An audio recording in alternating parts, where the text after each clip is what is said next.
Hi guys, welcome back to my channel.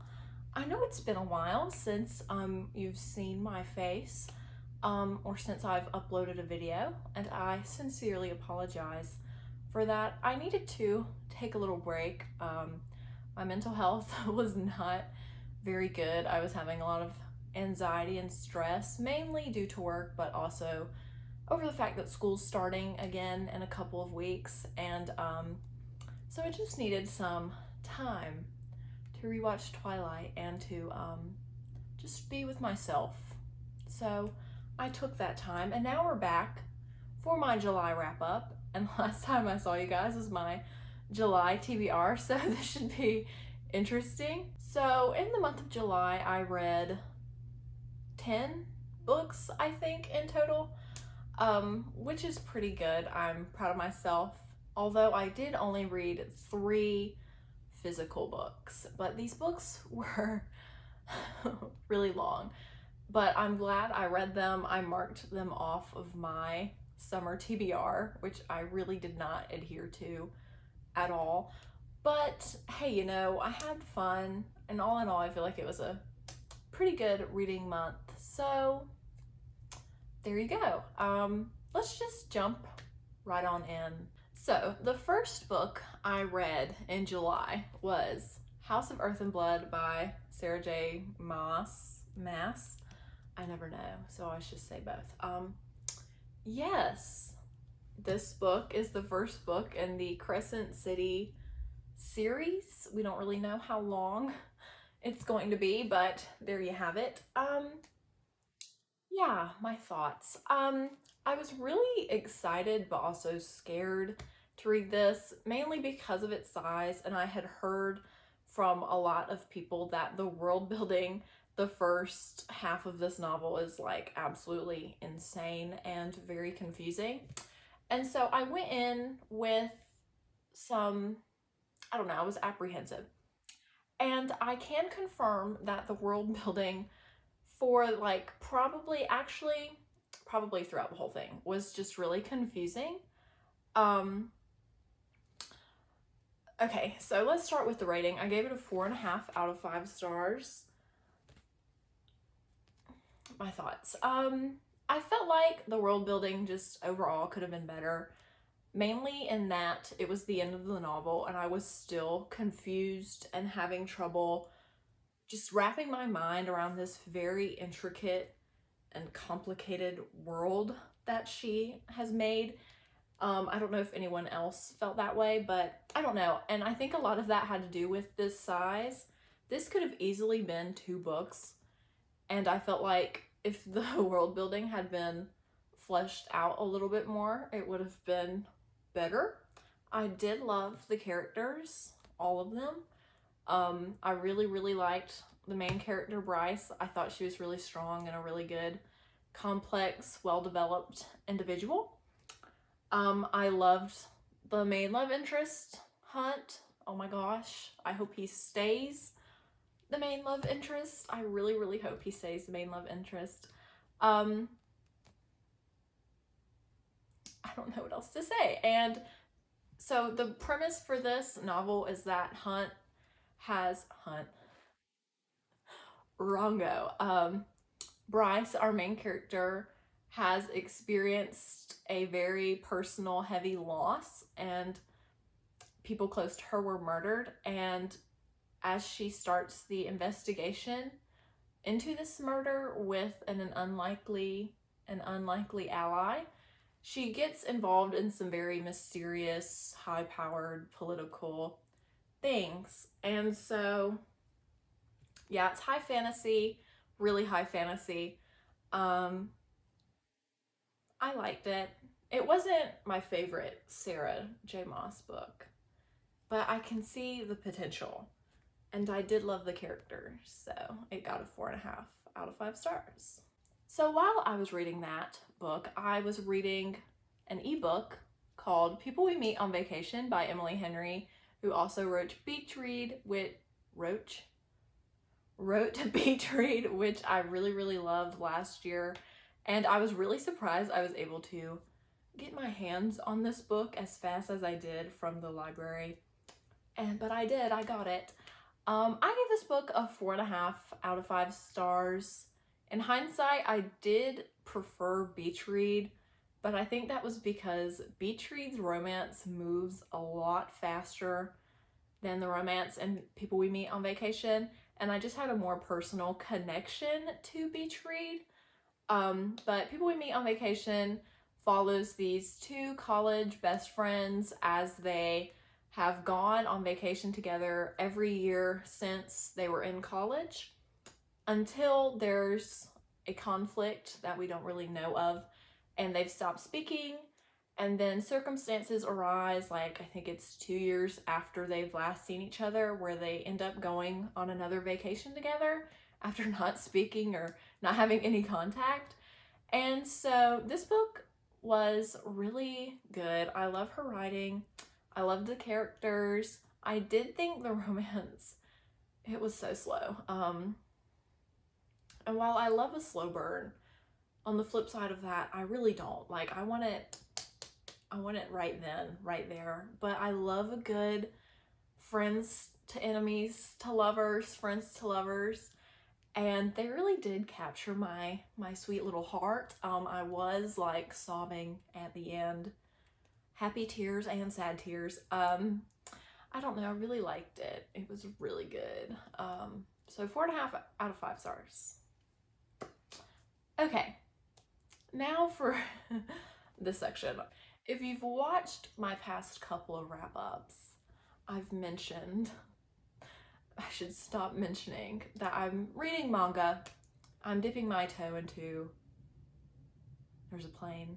So I'm dipping my toe into the vast pool that is manga, and I have been reading Jujutsu Kaisen. And over the month of July, I read 4 volumes. I read volume 9, 10, 11, and 12. So I'm just gonna put them all right here and just get it out of the way. I gave volume 9 a 4 out of 5. I gave volume 10 a 3.5 out of 5. And then I gave volumes 11 and 12 4s. Can I really remember why that 3.5 was in there? No, I think it was because that particular volume, I was just kind of bored maybe, and I didn't like it as much. I really love the art of this manga. However, the reason they're not higher is because the fight scenes confuse the crap out of me. Like, it's so confusing. But anyway, there's my manga section of this video. Now we can move on. Okay. So the next hard copy book I read this month, I'm already holding it up, was The Maidens by Alex Michaelides, who wrote The Silent Patient.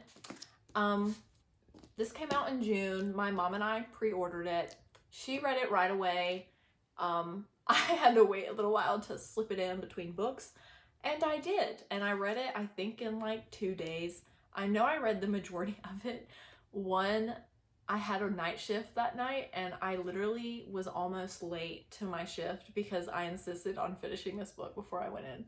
But and then when I went in, I was so rattled. I was like so anxious all day. Anyway, this book, what is this book about?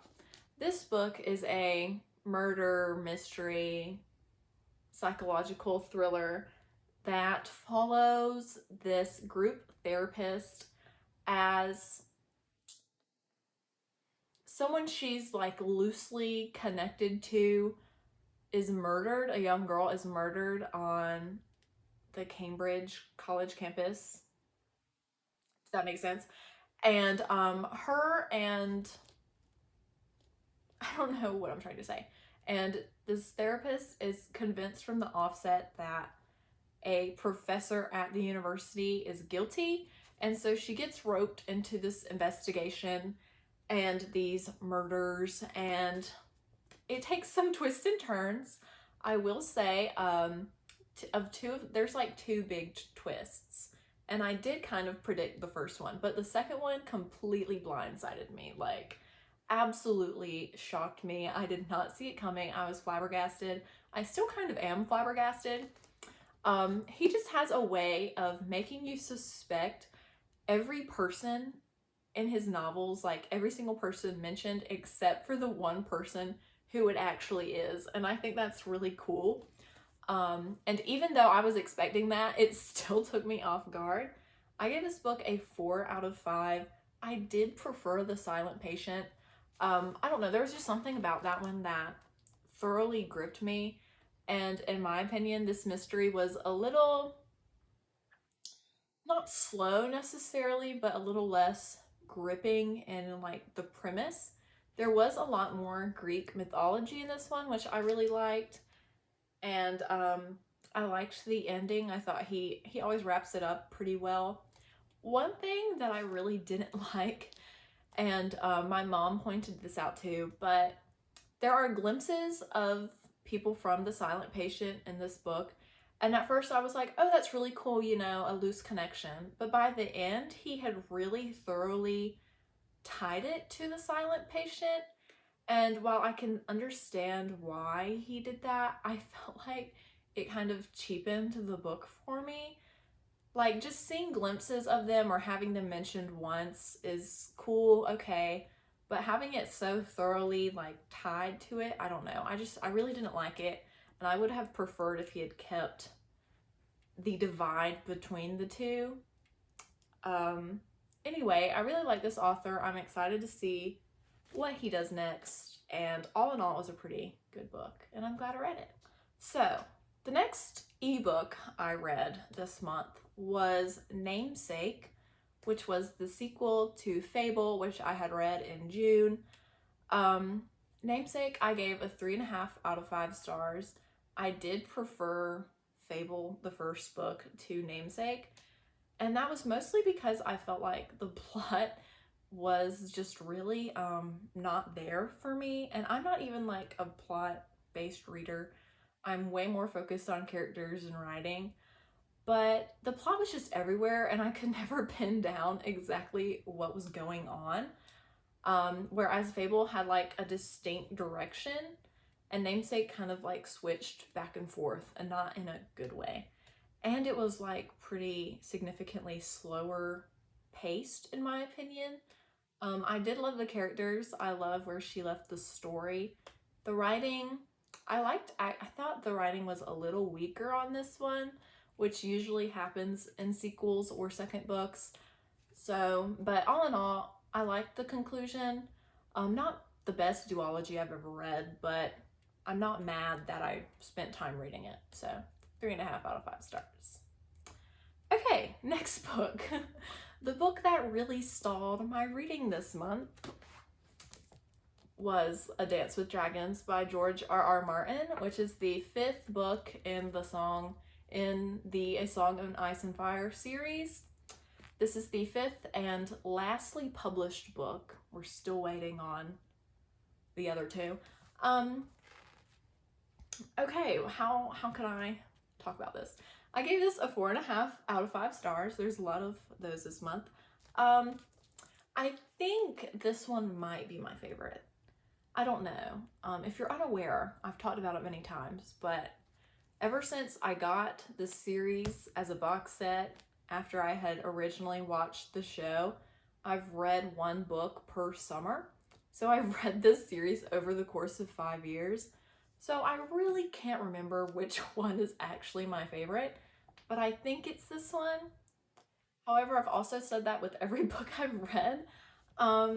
The reason why I think this one's my favorite is because it is so much different, so much more different than the show. The first 3 novels in the series, it was like reading a script, like back to back. It was pretty much the exact same.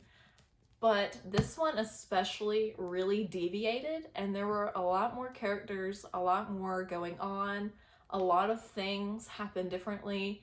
And with the way Game of Thrones ended, it makes me question how he's going to end the series, because I don't think it's going in the direction that the show went in.